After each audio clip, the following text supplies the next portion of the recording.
got no money to fix my car. When I buy gas, don't get me very far.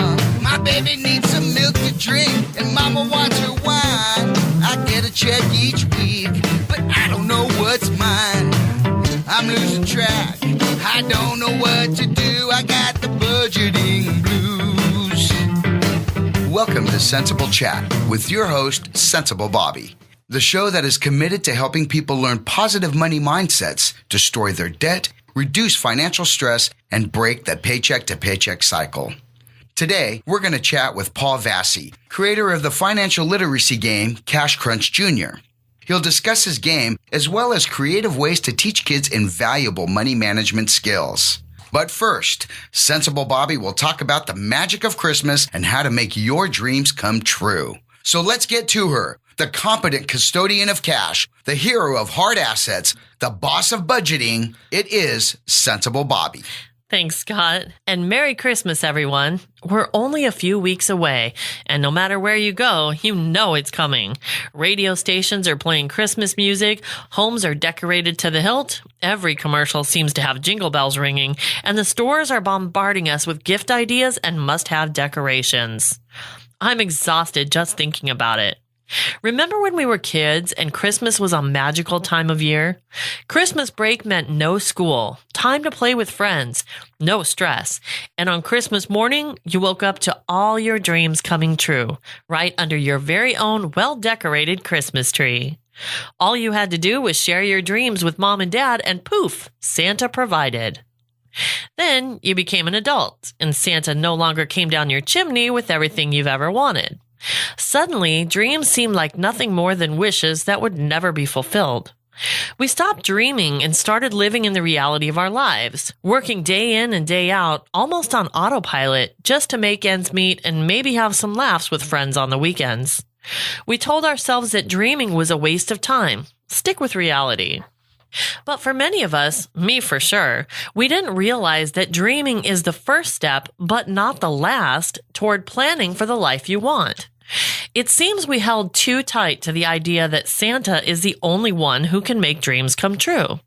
So instead of dreaming and planning, we started spending all our time and energy dealing with whatever was going on in the moment and wishing for things out of reach, but not giving it much thought beyond that. What if you could be your own Santa?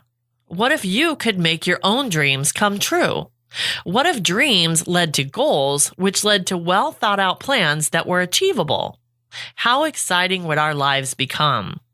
If you're laughing at the prospect, I challenge you to prove me wrong. Let's start with your Christmas list. How long has it been since you wrote a letter to Santa outlining all the things you want? 'Tis the season. Write that letter. Or at the very least, write out a list of what you want. But give it a bit more thought than just what you'd like to appear under your Christmas tree on December 25th. What do you want out of life? What kind of life do you want to lead? At the end of your life, what do you want to be remembered for? What experiences do you want to have? What does your dream home look like? What does your dream car look like? How do you want to spend your time? What are you passionate about? What matters to you and what doesn't? Would you like to have a new wardrobe, or would you rather put that money toward redecorating your home? Does taking a cross-country trip appeal to you, or would you like to have cash on hand to buy concert tickets a few times a year when your favorite bands come to town? For most of us, the list we come up with is going to be way more than we can even fathom being able to afford all at once, but that's okay. Think of this as a bucket list. You don't have to achieve all of it at once. These are things you're striving for throughout life. So once you reach one goal, you can cross it off and move on to the next. But now you have a clear vision of what you're working toward. And this makes life much more fun, exciting, and worth whatever sacrifices need to be made in the short term in order to achieve those goals in the long run. And you can focus on the fact that it won't always be this way if you don't like the way things are now. Once you've put your list together and prioritized it, you'll know which dream you want to start with. Now turn that dream into a goal. Make it a SMART goal so you've got an even better chance of making it happen. That is specific, measurable, achievable, realistic, and timely. If you're feeling overwhelmed about making a SMART goal, let's look at why. How do you know if a goal is achievable or realistic if you don't know where you stand financially? Without a clear picture of your finances, it's going to be difficult to know how much money you have to put towards your goals after covering your financial obligations. So, step 1 is creating your financial picture. Simply put, this means making a list of your expenses and adding them up, then making a separate list of your income and adding that up. Now, subtract your expenses from your income, and the amount left over is what you have available to use toward your financial goals. If there's no money left over, or if your expenses are more than your income, you'll either need to add to your income or cut expenses in order to find the money to put toward your financial goals. Getting rid of debt is one of the best ways to cut expenses. So if you're carrying any debt, I suggest making a goal to pay off your debt and put it first on your list, because it will make hitting your other goals so much easier. And now that you have other financial goals, you have a big incentive to create and follow a plan to get out of debt, because the sooner you do that, the sooner you can focus on your fun goals. Now that you've created your SMART goal, let's establish a plan for how to achieve it. If the goal is becoming debt-free, make a list of all your debts and the interest rate, minimum payment, and total owed for each debt, plus how much additional money you have available to throw towards your goal. Now, go to Undebt It, that's undebt.it, enter the information, and play with all the available options to determine which plan is best for you. It's free, and it will show you exactly how much you'll pay and when you'll be debt-free based on which plan you choose. For all other goals, you'll need to determine how much money you need to reach your goal. If it's an item you're looking to purchase, just look up how much it costs. Easy enough. But if it's more complex, think through each part of it. For example, if your goal is taking a dream vacation, you need to figure out what a dream vacation means to you. Where do you want to go? How do you want to get there? Will you be staying with family or friends, or will you need a hotel room? Will you be eating out or cooking in? What will you be doing while you're there? Seeing shows, going to museums, or other things that cost money? Or will you mostly be hanging out at the beach or hiking? Take the time to think this through, then add a dollar amount to everything that requires money. Granted, you're not going to come up with the exact number, but having a general idea of how much each individual part could cost will help you come up with a ballpark of the total amount of money you need for your dream vacation. Once you have that number, it becomes easy math. Looking back at your financial picture, how much money do you have each month to put toward your goal? Divide the total amount you need by the monthly amount available, and you'll see how many months it will take for you to reach your goal. If you don't like what you see, you have options. You can pare down your trip so it costs less, cut your monthly expenses so you can save more, or increase your income and put the extra money toward your goal, which will cut down the amount of time it takes to reach it. Now that you know what you need and have come up with a timeline you can live with, you need a spending plan and budget to help you implement and carry out your goal. The spending plan is simply a list of what you want to spend your next paycheck on. It includes your bills and expenses, plus the monthly amount you've established to put toward your goal. It acts as a reminder of how you plan to spend your money once it gets into your account. That way you don't forget and spend it on other less important things instead. Your budget is simply a tracking device. Just like your bank account, it tells you how much money is in your account today and where you've spent your money in the past. But unlike your bank account, it separates your money into different categories you set up so that every dollar has a job. Again, this is simply a reminder of what you decided you wanted your money to do, and a way to easily look at how much you have available for each job, like bills, expenses, and your dream vacation savings. Mix it all up, and it's really hard to see what's what. So a budget isn't a restrictive mechanism to stop you from having fun with your money, but rather a tool to make your money do what you really want it to do. It just takes a bit of thinking and planning to make it happen. Now, I gave you a lot of information there. I know it's too much to absorb all at once, but step by step, it can be a really easy process. Check out the 10-day budget challenge on the resources page of my website at sensablechat.com. Or email me, Bobbi, Bobbi, at sensablechat.com, and I'll send it to you. It's free. If you want additional help creating your financial picture, spending plan, and budget, let's work together. Check out the coaching page at sensablechat.com for more info. Now that we've taken care of your Christmas wish list, what about the kids? What if you could give them a gift that keeps on giving indefinitely? The gift of financial literacy, which will teach them invaluable money skills for life, wrapped in a fun game they can enjoy today. Imagine giving your kids a gift that could keep them from experiencing the money struggles we've all been through. Have I got a great idea for you? Okay, class, grab a seat because Centsable University is now in session. Today's guest professor is Paul Vasey, creator of Cash Crunch Jr., a board game for ages 5 to 12 focused on teaching the value of money and the ability to make smarter money decisions in a fun way while encouraging conversations about money, social responsibility, and family values. Paul, thanks so much for being our guest professor today. Thanks for inviting me on. I'm very excited to talk about money and see where this goes. Yeah, you've created a variety of games that teach kids about financial literacy, and obviously you're really passionate about. I want to know where that passion started. Well, I was a school teacher for 12 years in the UK, and just one of those things that I kind of fell into teaching, but I absolutely loved it. Because it's one of those things where it requires you to be creative, you're listening to the kids, you're working with the kids, and you just want them to learn.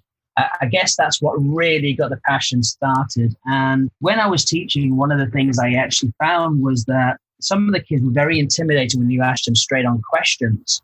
So if you change the way the question was asked, more than often than not, kids knew more than they think they knew. And I also found that through activities and games and all those kind of things, the kids were able to put their understanding, because it was about them, into practice, and they were able to answer your questions. So they actually understood it, they just didn't know the words. That's an interesting concept, because I'm thinking about that now and it makes sense. If you ask kids a question, they may feel like they have to give you the answer you're looking for. Whereas if you're playing a game or something like that, they're just kind of going for it with whatever they know, right? Right. So, for example, if you said, what's a CD? I came to the UK 8 years ago, and what's a CD? I wouldn't have a clue. But if you said, are you saving money for grandma's birthday next year? The kids will go, well, yes, I am. Well, what is that? Well, I'm saving for within a year, or I'm doing short-term savings. Right. If you said, are you saving for the short term? Oh, yes, I am. Well, here you go. It's just the terminology, but the actual concept and understanding, the kids actually know more than they realize. So now Cash Crunch Jr. is designed for kids ages 5 to 12. Why did you choose to focus on that age group? Oh, a number of reasons, actually. Someone requested it, but then it made a lot of sense. I'd made originally an online game for older kids, and then I was showing this to this person. Said, well, what about for younger? And the light bulb went off, and thought, well, that's when really we start talking about money. And a lot of the times we're playing catch up and we're doing this prevention and correction, right? They've made the mistakes, so then you're spending time correcting. Well, what if we actually prevented all that and got kids talking earlier and earlier and earlier? And that's when I realized that, actually 5 to 12 is actually a nice age, because there's younger brothers and older brothers and they can all play together. Plus there's family time where parents are actually have chats with their kids, spending quality time talking about more than just what happened in the school day, but being able to actually speak to them about money itself in a fun and non-intimidating way. So I guess I just wanted to get ahead of the curve and get them thinking about the value of money earlier, so that as they go through life, and then there's the peer pressure of having the latest T-shirt, or latest watch, or latest game, or whatever, they can actually step back and go, actually, I understand money, and they can have a more informed chat about it and make a smarter decision. It just makes so much sense. I mean, yeah, like you said, if we could actually educate kids before they ever got into those places where we have to go back and fix the mistakes that we've made, it would make things so much easier. And this game is such a great icebreaker. It certainly provides the opportunities for conversations about money. And I don't think there's enough importance placed on having those conversations in the home. What do you think about that? There isn't. The biggest stumbling block I found is money is seen as math. Yeah. And a lot of kids are really intimidated by it, as are parents. Sure. And really, we deal with money every single day. But a lot of the time, parents don't actually know how to have that conversation about money because they're intimidated and they may feel that their knowledge is lacking or they haven't got the best habits or anything along those lines. So if they're feeling about that and they don't want to be seen as a failure or not knowing something in front of their kids, they tend to move away from it. So this is a great game for that because then, yeah, it doesn't have to be like they're trying to teach their kids things they may not feel like they know, but they're giving their kids kind of an opportunity to explore for themselves. Is that kind of the idea? Yeah, I mean, at the end of the day, we're simply playing around with a couple of dollars and cents. So it's not a big deal. It's not as though you're talking about compounding interest and all that big stuff. It's literally make the change out of $1, add 90 cents to 50 cents.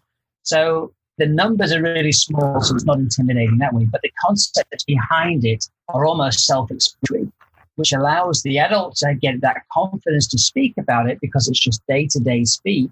And the kids are going, yeah, I get it. I deliberately took the basic fundamentals of money, and that was my focus. You can't spend more than you earn. Make smarter decisions, save first, spend later. So there was literally adding, subtracting, dividing, and multiplying. That is it. Simple as possible. And parents have the skills to recognize that, oh, I can do this, and then share that with their kids. You've got a couple of different sets of cards, and I just want to go through them because they seem to be geared towards different things, which I think are great. So I'll start with the Oh Boy cards. And these seem to be pointed towards teaching kids the value of money versus possessions and thinking about what's important to them and why. Am I on track with that? And why do you see that as an important thing? You are. There's a couple of things that I decided to focus on with the Oh Boy cards. One is that concept of opportunity cost, meaning that you always can choose one thing over the other. So you can go and have a soda. Now that's going to cost you $1, or you can drink water. You drink for free and you have $1 for something else. The idea that once that dollar is spent, it's gone. So are they making the best decision? I also wanted to have it where, you're asking for a T-shirt with a brand on or plain. So you're just seeing the value. It's still a T-shirt, regardless of how much you spend. Is it still clothing you keep you warm? Are you wearing it to be cool? And the other thing is, I also wanted to bring in responsibility. For example, in one of the cards is you ask your friends to borrow your bicycle. Do you lend it to them? Well, that's a discussion in itself. So if they do, great, because they trust them. But if they say no, well, why? Because you don't look after yourself. So why would you look after mine? And, we're trying to get that responsibility side of things happening. So that's why I wanted to do, basically, it's decisions, and it's almost like the human element. It's not really about money. It's more about that making that conscious decision. Absolutely. And I thought it was great because, there's no right or wrong answers for those questions. It's simply thinking it through and deciding what you value personally. And I think that's a great lesson for kids to learn early on. That's it. And also, if the parents see that, they can actually say something to the kids about, well, why wouldn't they lend that to them? So let's say they say that in a game, you go, whoa, hang on. Why would someone say no? And get that conversation going about, because right now we all know, if you rent a car, people don't look after it. If you borrow something from someone, very rarely is it actually looked after, which is such a shame. Now, the income cards seem to be designed to instigate thoughts and conversations on ways that kids can make money. Was that the intent of that? It was two things, to make money and also to reinforce good behavior. Kids are always wanting money to do things. So one of the things I wanted to teach them is that there are ways to make money and be helpful around the house, in the neighborhood and everything else. So almost it's a way of thinking about entrepreneurial-esque way of doing it. So collecting cans and all those things, walking the dog. and even keeping your room tidy. So there was a bit of, let's be a better citizen about this, and we can also earn money that way too. Yeah, for sure. And I think it's an important conversation to have or to get kids started thinking early about earning money. And it also kind of instigates their thoughts on what they like and how they want to spend their time, because obviously work is going to be a part of our lives in one way or another for most of our lives. But if we can actually enjoy what we're doing and find a way to provide value, our lives can be a lot fuller in our working years, right? Exactly. And unfortunately, in the world of today, with student debt and everything else, when people are asking, oh, I'd like to do this job, or what should I do? The first thing you ask is, how much does it pay? Yeah. As opposed to, will I actually enjoy the job? And then unfortunately, they spend their time chasing the dollar and hating life. And, that's a sad fact. So if you learn that there's ways to make extra money, and you learn the value of money, you're probably going to make smarter decisions and put yourself in a better position. And in that vein, the expense cards are a great way of making kids think about the value of things, which is taken for granted a lot when mom and dad are paying for things. And I think it's a great lesson and a start to the conversation about debt. What are your thoughts on that? Because it's kind of hard to teach kids what it means to be in debt. Couple of things, I guess. I mean, one thing is they've got to understand that once that dollar is spent, it's gone, and they have to wait to earn it again or wait for their allowance to come through. So, parents, although they may tell little Bobby that, no, you can't have money, it's actually tough love, but it's the best thing that you can actually teach a child, that they've got to look after every penny they have.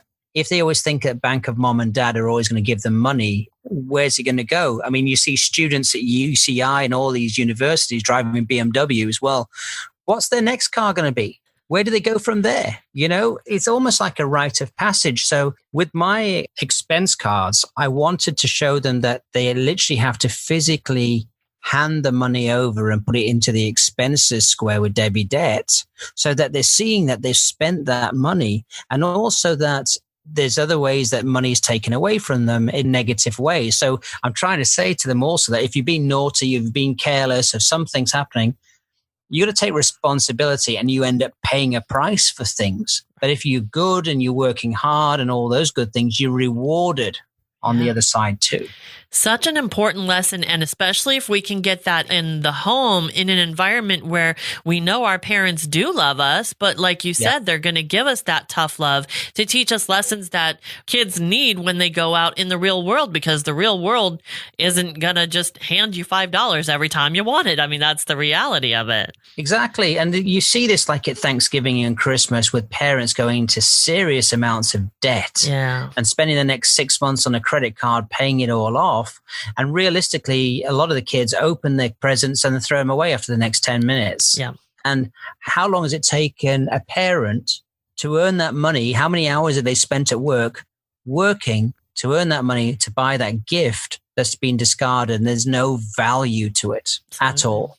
And that was the reason also behind the game, was just being able to be a tighter unit and understand the value of money. So then maybe, like my wife and I, we don't really buy presents. We actually think of experiences. So we will probably go and do a picnic, or we will go on Groupon and we'll do some stained glass windows, or we'll do something.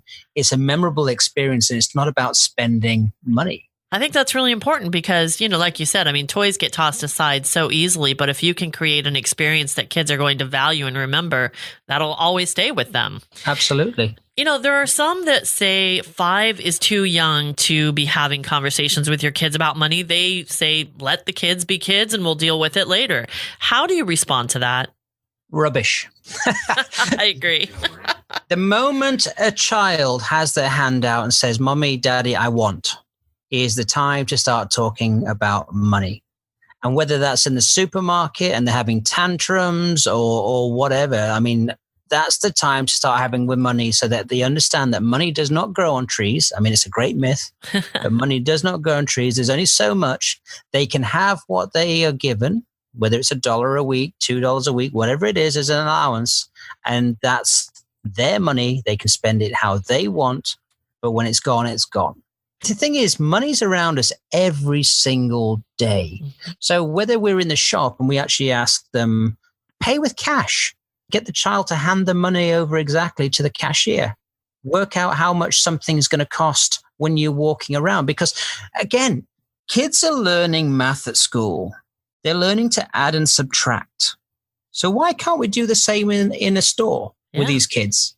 Exactly. I mean, I hear people same skill. Yeah. I mean, I hear people talking about how, it's too young for them to learn. And I'm thinking, well, we've already learned to read before we go to school, a lot of us. And, kids are sponges. They learn a lot more when they're younger.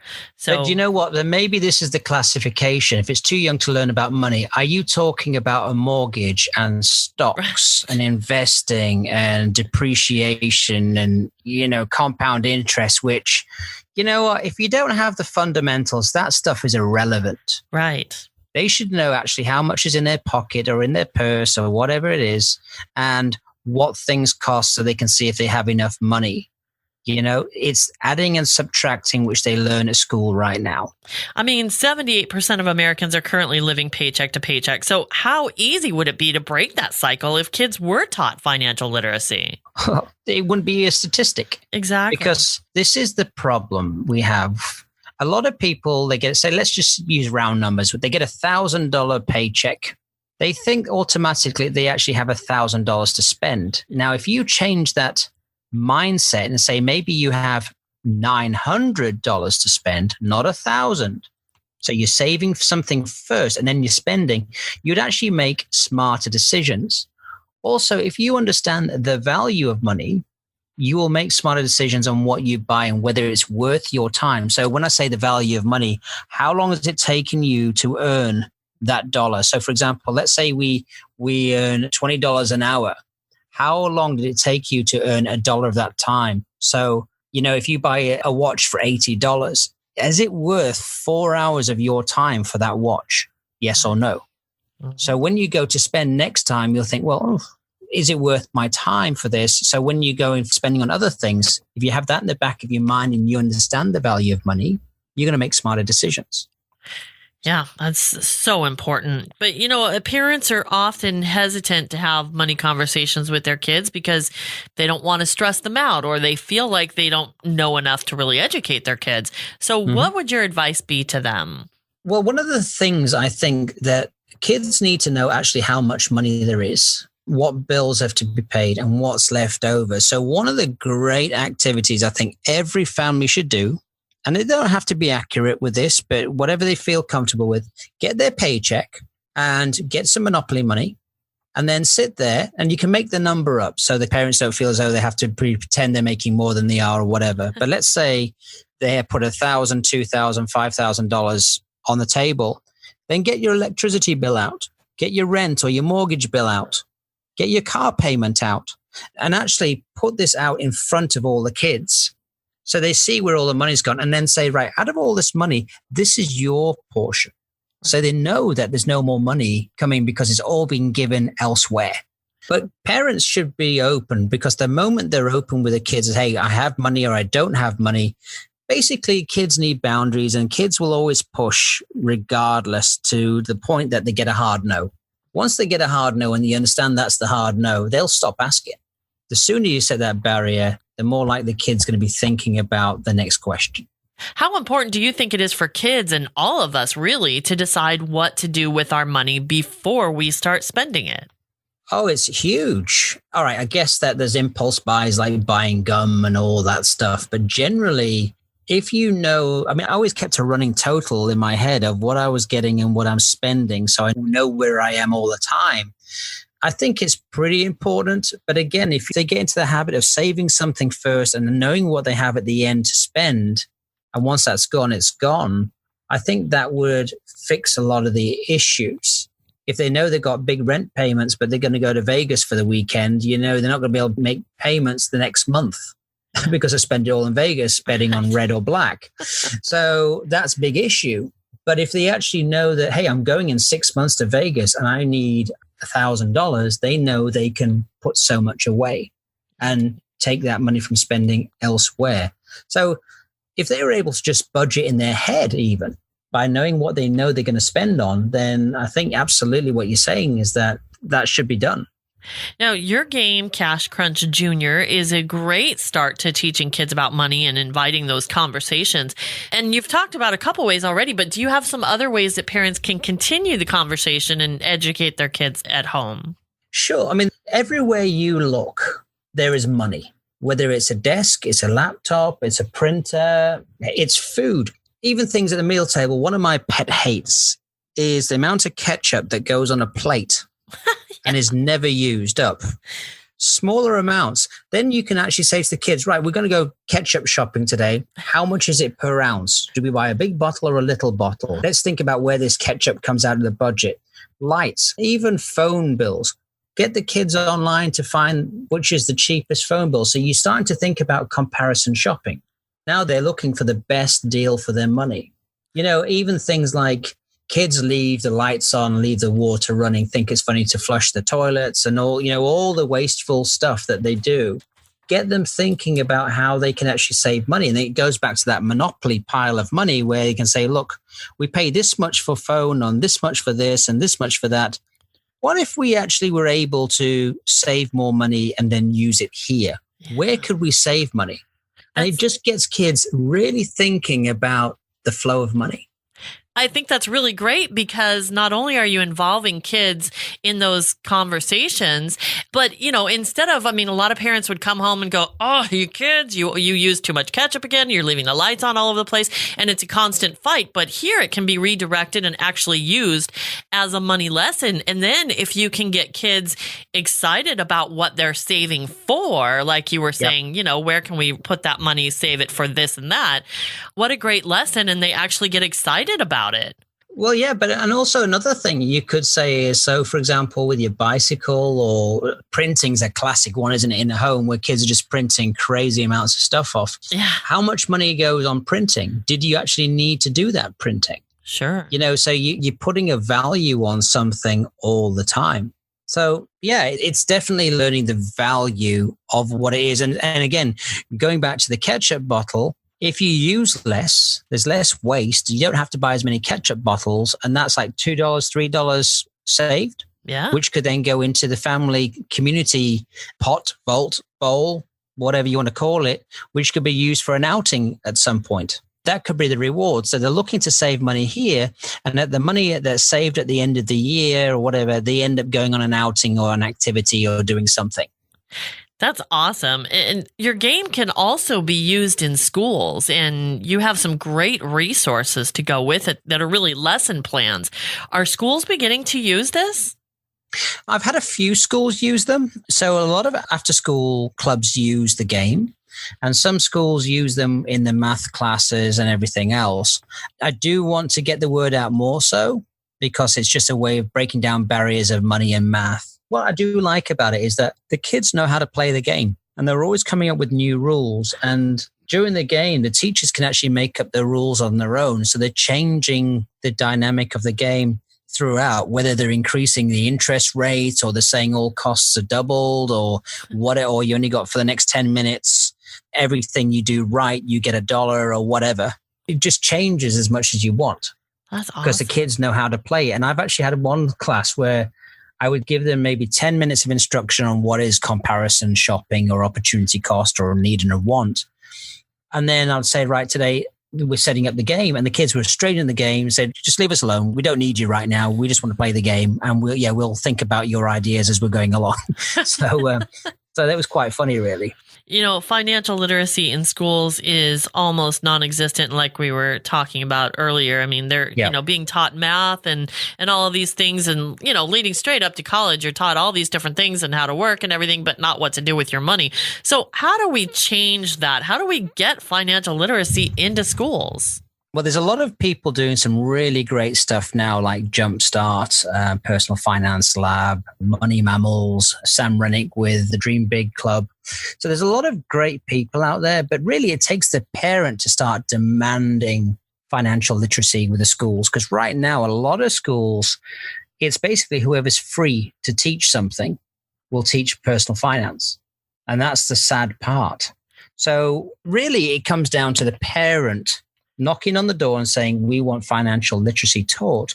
But it's also for the parent then to also look at ways to teach their own child. Yeah, absolutely. I mean, it's so important that stuff has to begin in the home and has to happen in the home because it's not happening in schools. And even if it was, certainly the parents should still have a role in that. But how can teachers take an active role in incorporating financial literacy into what they're teaching? Do they have a lot of say in that? I mean, there's curriculum that comes from whatever level. So who's making the decisions about whether or not it gets taught in schools and how you at your kid's local elementary school can get that going?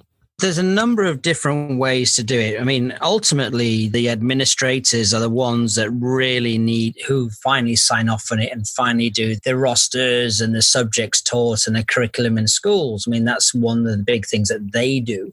But there are ways to have financial literacy incorporated into classrooms. So, for example, math could do financial literacy where they're doing add and subtracts. And so, for example, in the Cash Crunch Junior, we have an activity sheet and you're doing add and subtract and all those things. And maybe they're logging all the different transactions in the classroom. And maybe then in English, they're writing about words and numbers and telling a story about spending and saving. There's also econ. You know, the thing is, there's a lot of different ways to bring it into school, but a lot of times people are unaware of how they can teach financial literacy in the classroom. The other thing is that when you're trying to go after each separate subject, there are certain concepts that fall through the cracks and you may not get it covered properly. Yeah. So really, I would love to see 1 hour a week, and then you do not just financial literacy, but you do sex, drugs, and rock and roll. So you end up becoming a more of a citizen with personal finance being a part of it. So maybe they do 1 hour every Friday morning where they're doing something about becoming a more involved and responsible citizen throughout. Sure. But I guess it goes to the head teacher who then speaks to the administrators, and that's how it's all decided. But there are a lot of foundations and companies out there that have stacks of resources and standards that have been written that can be used, such as Jumpstart. Wow. So, yeah, I mean, certainly the resources are out there. The schools just have to pick them up and start figuring out how to use them in the right way in the classrooms. Exactly. So what feedback have you gotten from those who've played Cash Crunch with their kids? So some of them just love playing and they've learned how to count money. So, for example, one of the things on the actual banknote, the currency we use, we have a fraction and a decimal. So then the kids can actually start learning how to add up and they know how many cents is in a dollar and all those things. So the kids have been able to learn to count and learn the value, being able to talk to the parents in a different way now. It's also the parents have something to talk about. So then once they've played the game, they can go into the store and say, do you remember when we played that? Well, this is what we're doing here. Yeah. Oh, yeah, I get it. Also, the value of the allowance, good behavior, bad behavior. They just say it's a lot of fun. It's something different. It's not a textbook. It's not a parent nagging a child because that's all they hear is blah, blah, blah from the parent. The main thing is it's about them. It's about their experience and that they can relate to. And that's probably the biggest amount of feedback I've ever had from everybody is that it's a lot of fun and it's about them. They understand the concepts and now they're able to apply it. Plus, then parents can actually have quality time and talk to one another. That's awesome because it seems like that's why you created it and that's why people are using it. So that's got to be very fulfilling for you. How exciting. Oh, yes. Absolutely. I want to create a legacy where we actually make a difference with financial literacy. Well, I think you're on your way for sure. And it's such an important thing. So I wish you all the best in it. In Cash Crunch Junior, I think this makes a great Christmas gift. We're right before Christmas right now and everybody's looking for something special. And, you know, it's fun and it has an important purpose. So where can we buy the game and give a special gift to our favorite kid this Christmas?